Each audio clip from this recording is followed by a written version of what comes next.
UPI ద్వారా money transaction చేయడం చాలా సులభతరం కావడంతో చాలా మంది దీనికి అలవాటు పడిపోయారు. అయితే వీటికి రద్దీ ఎక్కువగా ఉండడంతో పాటు ఓవర్లోడ్ కారణంగా తాజాగా కొన్ని కొత్త రూల్స్ ను అందుబాటులోకి తీసుకొచ్చారు. ఇక ఇప్పటి వరకు అయితే ఈ రెండు యాప్స్ నుంచి డబ్బులు పంపించుకోవడం మాత్రమే కాకుండా బ్యాలెన్స్ చెకింగ్ కూడా అవకాశం ఉండేది.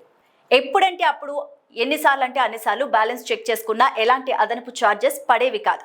కానీ ఇక నుంచి ఒక యూజర్ రోజుకు 50 సార్లు మాత్రమే బ్యాలెన్స్ చెక్ చేసుకోవడానికి అవకాశం ఉంది.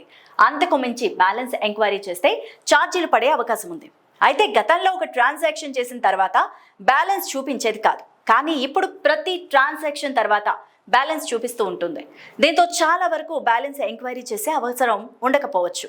ఇక కొంతమందికి చెల్లించాల్సిన గడువు తేదీ గుర్తుండకపోవచ్చు. దీంతో ఆటోపే ఏర్పాటు చేసుకుంటున్నారు. ఇది ఇప్పటివరకు అయితే ఏ సమయంలోనైనా ఆటోపే జరిగేది, కానీ ఇక నుంచి కొన్ని సమయాల్లో మాత్రమే ఆటోమేటిక్ బిల్లు పే జరుగుతుంది. ఉదయం 10 గంటల్లోపు, రాత్రి 9:30 తర్వాత మాత్రమే జరుగుతాయి.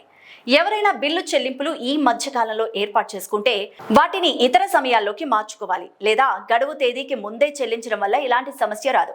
ఇక కొన్ని చెల్లింపులు సాంకేతిక కారణాల వల్ల మధ్యలోనే ఆగిపోతూ ఉంటాయి.